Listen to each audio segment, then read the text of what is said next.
ಪ್ರಭಾವ ಪದ್ಧತಿಯ 41ನೆಯ ಶ್ಲೋಕದಲ್ಲಿ, ಅಂದರೆ ಪಾದುಕಾ ಸಹಸ್ರದ 71ನೆಯ ಶ್ಲೋಕದಲ್ಲಿ, ಶ್ರೇಷ್ಠರಾದವರು ಯಾವ ಜಾಗದಲ್ಲಿದ್ದರೂ ಒಂದೇ ರೀತಿಯಾಗಿರ್ತಾರೆ ಅಂತಾರೆ ದೇಶಿಕರು. ಶ್ಲೋಕ ನೋಡೋಣ.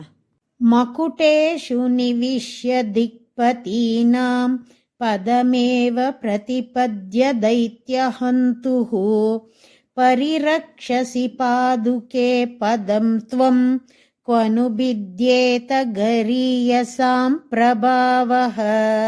ಪಾದುಕೆ, ಭಗವಂತನ ಪಾದುಕೆಯೇ, ತ್ವಂ ನೀನು, ದಿಕ್ಪತೀನಾಂ ದಿಕ್ಪಾಲಕರ, ಮಕುಟೇಶು ಕಿರೀಟಗಳಲ್ಲಿ, ನಿವಿಶ್ಯ ಇದ್ದು, ಪದಮೇವ ಅವರುಗಳ ಪದವಿಯನ್ನೇ, ಪರಿರಕ್ಷಸಿ ಕಾಪಾಡುತ್ತೀಯೇ, ದೈತ್ಯ ಹಂತುಹು ಅಸುರರನ್ನು ಕೊಂದ ಭಗವಂತನ, ಪದಂ ಪಾದವನ್ನ, ಪ್ರತಿಪದ್ಯ ಹೊಂದಿ, ಪದಮೇವ ಪಾದವನ್ನೇ, ಪರಿರಕ್ಷಸಿ ಕಾಪಾಡುತ್ತೀಯೇ, ಗರೀಯಸಾಂ ಶ್ರೇಷ್ಠರಾದವರ, ಪ್ರಭಾವ ಹಿರಿಮೆಯಾದದ್ದು, ಕ್ವನು ಹೇಗೆ, ಬಿದ್ಯೇತ ಬೇರೆಯಾದೀತು.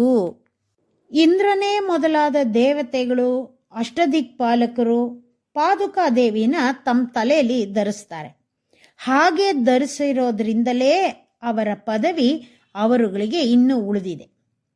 ಅವರ ಪದವಿಯನ್ನ ಕಾಪಾಡಿರುವವಳು ಪಾದುಕಾದೇವಿನೇ.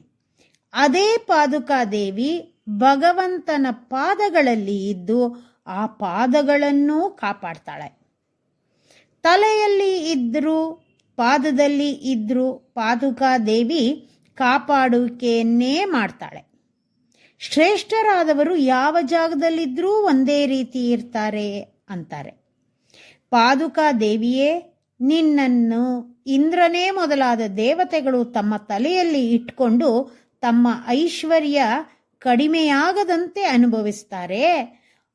ಅಸುರಾರಿಯಾದ ಭಗವಂತನ ಪಾದಗಳನ್ನು ರಕ್ಷಿಸುತ್ತೀಯಾ, ನಿನ್ನ ಪ್ರಭಾವ ಎಲ್ಲಿದ್ರೂ ಒಂದೇ ಅಂತಾರೆ ದೇಶಿಕರು. ಶ್ರೀಮತೆ ನಿಗಮಾಂತ ಮಹಾದೇಶಿಕಾಯ ನಮಃ.